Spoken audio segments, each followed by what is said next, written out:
We continue now at the top of Daf Samech Aleph Amid Beis in Meseches Kiddushin. This is Kiddushin Daf 61b. This Daf is sponsored by Sean Kashani. Thank you for your sponsorship.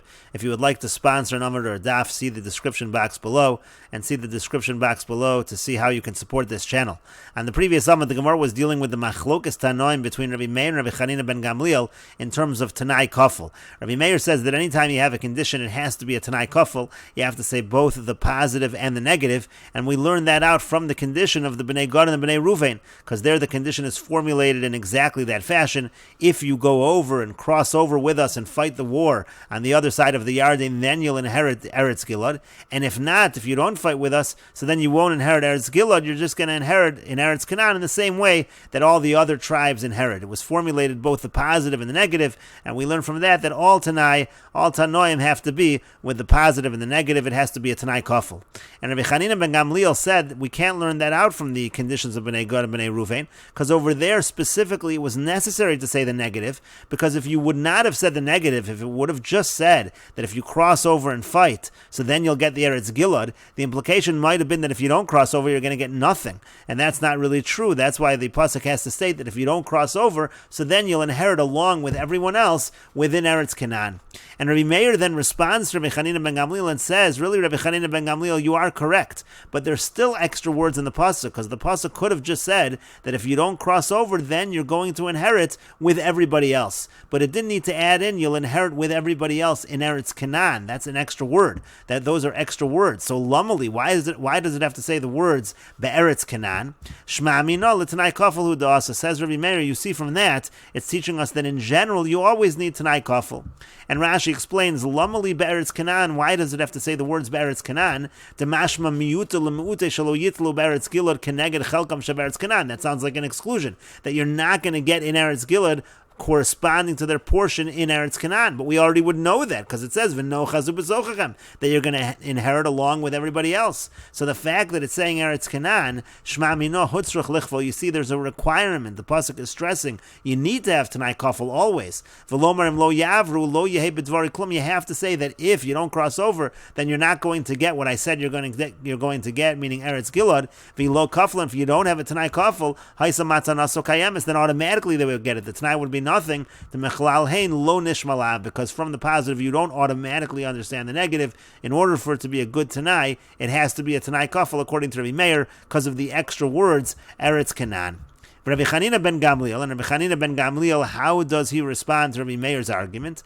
Ilo kasav rachmana be'eretz Canaan. The pasuk actually needed to write Eretz Canaan as well, because if the pasuk didn't write Eretz Canaan, hava amina, so then I would have thought v'nochazu b'sochachem be'eretz Gilad. Maybe what v'nochazu b'sochachem means is you're going to get a portion in Eretz Gilad. You're not going to get the entire Eretz Gilad, but you'll get a portion within Eretz Gilad, just like everyone else. Aval Eretz Canaan klal lo, but you might have thought it means that you won't get anything in Eretz Canaan. And so therefore the pasuk really does need to specify. It needs to say v'nochazu b'sochachem, and it needs to say be'eretz Canaan, and you can't learn out in other places that you require a Tanai Kafel. Rabbi Meir, but Rabbi Meir responds that's not true. You don't need the words be'eretz Canaan. B'sochachem kol heichad de'isluchu mashma, because b'sochachem means you're going to inherit within you together with everybody else. That's mashma with everybody else, not just in Eretz Gilad, but in Eretz Canaan as well. And Rashi explains, Rabbi Chanina Amar Lach, Rabbi Chanina says to you, Liolam lo ba lichvol ela lefarish. It's not coming to say Tanai Kafel. We need that explanation. Shafilo lo yavru lo yafsidu nachalosu mikol Eretz Yisrael. We want to say that if they don't cross over, they're not going to lose out. They'll get a portion with everyone else everywhere, in Eretz Canaan and in Eretz Gilad. V'im kasav v'nochazu b'sochem v'sulo. If it just said v'nochazu b'sochachem, havamina v'im lo yavru yitlu kafi hamagiyim be'eretz Gilad. I would have thought they're only going to get an Eretz HaGilad. Shenochazem bo which they've already taken hold of. They helped in conquering Eretz Gilad. Avol be'eretz Canaan klalo, you might think they'd get nothing in Eretz Canaan. Lo b'socha yitlu v'lo be'eretz Gilad connected. They won't get anything in Eretz Canaan, and nothing corresponding to that lost portion that they're not getting in Eretz Canaan. They won't get in Eretz Gilad. La'achi kasa be'eretz Canaan. That's why it says be'eretz Canaan. Sha'af be'eretz Canaan yitlu. They're going to be entitled to everything in Gilad and Eretz Canaan, but treated like any other shevet. Even though they didn't help to conquer Eretz Canaan, even though they didn't cross over, they're still going to be able to get that much much inheritance. Avalamute shelo yidlu eretz hagilad kenegda lo itzrach. But in order to exclude the fact that they shouldn't get eretz hagilad corresponding to that you don't need, the mechlal hein have a shamin and lav. Again, according to Rabbi Chanina ben Gamliel, from the positive you do learn, you do understand the negative. It's not that you require Tanai Kafel, you only require to specify that which you would not know otherwise. And Rashi continues that Rabbi Meir argues back, Kol Hecha De'islechu Mashma, that when it says V'nochas U'B'sochem, it really implies everywhere. V'al Karchach Lo Kasa Be'eretz Canaan, and therefore you don't really need the words Be'eretz Canaan. The only reason it's written is Ela L'Mu'utei Eretz Gilad Shelo Yitlu Akula. It just means to say that you're not going to get the entire Eretz Gilad, Al Pi Matanoso Sha'amar Lahem U'Nesatem Lahem, meaning through the gift that he gave them, that he said, I'm going to give it to you. U'Lelamdeinu, to teach us again, you have the word Be'eretz Canaan to teach. The Mechlal Hein Lo Havesh Amin Alav, that you don't understand the negative from the positive, and therefore you need to have the Tanai Kafel. That's what we learned from Be'eretz Canaan, according to Rabbi Meir. And the Gemara continues, Tanya, we learned in the Bryce, so Amar Rabbi Chanina ben Gamliel. Rabbi Chanina ben Gamliel says, Moshel l'ma hadavar doma, what is it a moshel to? Meaning to say, why is it that in this particular case by the Bnei Gad and Bnei Ruvain, we needed this Tanai Kafel? It's comparable, doma la'adam she'mechalik and chasav levanav. It could be comparable to a man who is dividing his property to his sons. Amar, he says as follows, Ploni b'ni yiresh sada plonis, so-and-so my son, he's going to get this particular field. Uploni b'ni yiresh sada plonis, and so other son's going to get this field. Uploni b'ni, and this other son, so there's a condition. Yitein masayim zuz, he has to give 200 zuz. V'yiresh sada plonis, and then he'll get this particular field. V'yim lo yitein, and if he doesn't give the 200 zuz, yiresh imechav b'shar nechasim, then he's going to inherit together with his brothers in the other property. So in that case, you need to specify, because mi garam lo liyaresh imechav b'shar nechasim, what causes him to be able to inherit with his brothers the other property? Let's say he doesn't give the money, so it's kefelo garam lo. It's the fact that it's a doubled tanai. It's the fact that he explained explicitly that if he doesn't give the money, then he gets with his brothers. Otherwise, he would not have been able to inherit together with his brothers b'shar nechasim from the other property. And that's the same thing over here as well. It needs to have a tanai kafel by Bnei Gad and Bnei Ruvain, because again, otherwise they wouldn't be able to inherit the land at all if they don't cross over. But the Gemara notes that this mashal is not exactly the argument Rabbi Chanina ben Gamliel made in the Mishnah. V'lodamya mashal l'masnis, and the mashal over here is not exactly equal to what Rabbi Chanina ben Gamliel said in the Mishnah. Because over there, Hasam Katani, yesh b'mashma shafilu beretz Canaan lo yinchalu. Because what Rabbi Chanina ben Gamliel said was that if you did not have a Tanai Kafel by Bnei Gad and Bnei Ruvain, they would have gotten nothing. They would have gotten zero. Alma kafela le'eretz Gilad nami mahani. So you see that according to Rabbi Chanina ben Gamliel, the Tanai Kafel helped that now they're able to get in Eretz Gilad as well. They would have gotten absolutely nothing. And so therefore the Tanai Kafel, according to Rabbi Chanina ben Gamliel, says they're able to inherit a portion like everybody else, both in Eretz Canaan and in Eretz Gilad. That's what he said in the Mishnah. But v'hacha katani, but over here in this brayso, what does Rabbi Chanina ben Gamliel say in the mashal? It's mi garam lo liyarish imecha b'shar nechasim. What caused that he gets to inherit with his brothers in the other property? Kefei lo garam lo. It's the fact that he had a Tanai Kafel. Alma kefei lo l'shar nechasim hu dekamahani. So you see in the brayso that the Tanai Kafel helped that he gets among the other property with his brothers. But in terms of the field that was supposed to be designated for him, that already is obvious. You didn't need the kfela for that. There it's obvious that he's going to get that property together with his brothers. And the equivalent to that would be the Eretz Gilad. It seems to be in the Brisa that the Eretz Gilad, it would have been obvious that they get Eretz Gilad together with all the Shvatim, and the reason why you need the kfela is only for Eretz Canaan. But again, that's not what Reb Chanina ben Gamliel said in the Mishnah. He said the kfela was also for Eretz Gilad. It was for everything. Otherwise, they would have gotten zero. So that's a slight difference between the Mishnah and the Brisa. So why is it that the mashal is not exact? And the Gemara says, Lokash, it's not difficult. Hamekame denei molei Rabbi Meir v'nochazu, halavasr denei molei Rabbi Meir v'nochazu. It depends on when Rabbi Chanina ben Gamliel heard the response of Rabbi Meir. Before Rabbi Meir said anything, that was the Mishnah. Rabbi Meir never mentioned that it already says v'nochazu b'sochachem, and you don't need Beretz Canaan. So there, Rabbi Chanina ben Gamliel said the reason why you have a Tanai Kafel by Bnei Gad and Bnei Ruvain is because otherwise they would have gotten zero.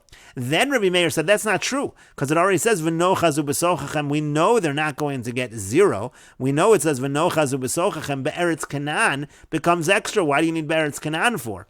And so therefore Rabbi Chanina ben Gamliel said, oh, now that you said V'nochazu b'sochachem, that they're going to inherit together with all of the other Shvatim is already there, what do you need Beretz Canaan for? Says Rabbi Chanina ben Gamliel, I'll tell you what you need Beretz Canaan for. Because V'nochazu b'sochachem might have only been that they get a portion, not the entire Eretz Gilad, but they get a portion of Eretz Gilad, and Beretz Canaan is to say they also get a portion like everyone else within Eretz Canaan, not only in Eretz Gilad, and that already is the mashal in the Brisa, because in the Brisa it's saying that's what the Tanai Kafel was for, was to say we know they get a portion in the field, we know he gets a portion in the field that was designated for him. How do we know he gets a portion in all of the fields? Again, that's from the Tanai Kafel, so the mashal in the Brisa is after Rabbi Meir responded to Rabbi Chanina ben Gamliel. And the Gemara continues, B'shalom le Rabbi Meir, I understand according to Rabbi Meir that you always require Tanai Kafel. Hainu dechsiv, that's what's written by Kayin im Teitiv se'eis vim lo Teitiv lepesach chatas rovetz. It's written as a Tanai Kafel. If you do what is good, then you'll get rewarded, and if not, then you'll be punished. El Rabbi Chanina, but according to Rabbi Chanina, lamali, why do you need it to be a Tanai Kafel over there by Kayin? And the Gemara says to that, Sal kadai techamina, because I might have thought im Teitiv igra, im lo Seitiv lo igra v'lo dina. I might have thought if you do what's good, you'll get rewarded. If you don't do what's good, so then you won't get a reward, but you won't get punished either. Kamash malon. So that's why it has to say, the pasuk is teaching us that there is a punishment as well. And the Gemara continues, B'shalom le Rabbi Meir, it's good according to Rabbi Meir, Hainu dechsiv, that's what's written. This is talking about by Eliezer, when Eliezer takes an oath to find a wife for Yitzchak. It says, Az tinoka me'alasi, so then it says that if they're not willing to send her along, so then you're innocent from my oath. It's considered that you fulfilled your promise. That's what Avram says to Eliezer. El Rabbi Chanina ben Gamliel, but according to Rabbi Chanina ben Gamliel, lamali, again, why do you need the Tanai Kafel in that case? And the Gemara says again, it's necessary. Because I might have thought, let's say it's good for her. Let's say the girl wants to go along with you. She wants to marry Yitzchak. But it's not pleasing to the family. It's not pleasing to them. So I might have thought in that case, maybe then Eliezer would have to bring her against their will. Maybe it goes that far. Kamash malon. So that's what the pasuk says. In that situation, if the family doesn't want it, you don't need to do anything. And similarly, the Gemara asks him, Lo sova ha'isha lamali. Why does it say if the woman, if she is not agreeable to come and marry Yitzchak, why does the pasuk have to say that? And so the Gemara says again, Yitzchak, that's necessary because I might have thought, let's say it's pleasing to the family, they want to send her, but it's not pleasing to her. Again, maybe you would think he has to bring her against her will. Kamash malan, that's what the pasuk is saying. In that case as well, he is innocent from the oath. He does not have to do anything in that situation. And the Gemara continues, B'shalom l'Rabbi Meir, it's good according to Rabbi Meir, Hainu dechsivim b'chukasai teilechu. That's what it's written in the pasuk. It says that if you follow my laws, you get this reward. Vim b'chukasai teimasu, but if you despise my laws, so then you get punished. I understand why you need a Tanai Kafel. El Rabbi Chanina ben Gamliel, but again, according to Rabbi Chanina ben Gamliel, lamali, what do we need both sides of the Tanai for? And the Gemara says, it's necessary, because I might have thought that if you follow my laws, then you get blessings. But if you don't follow the laws, if you despise the laws, then there's no blessing, but there's also no curse. Kamash malon, that's what the pasuk is teaching, that in such a situation, there will be a curse as well. And the Gemara continues, B'shlam Rabbi Meir, I understand, according to Rabbi Meir, Hainu dechsiv, that's what's written, Im tovu shmatem v'gomer v'im tamanu m'risam v'gomer. Again, it says, if you listen, you'll be rewarded, and if you rebel, you will not. El Rabbi Chanina ben Gamliel lamali, but again, according to Rabbi Chanina ben Gamliel, why does it have to say both sides of the condition? And again, the Gemara says, it's necessary. I might think that if you do what's right, then you'll get what's good. But if you don't do what's right, so then you won't get good, but you won't get evil either, you won't get bad. Again, Kamash Malon, again, the pasuk teaches us that if you're not going to follow the laws, it will be bad upon you. And the Gemara continues, what does it mean when it says in the pasuk? And we will continue with this discussion in the next video on Daf 61b Amud Aleph.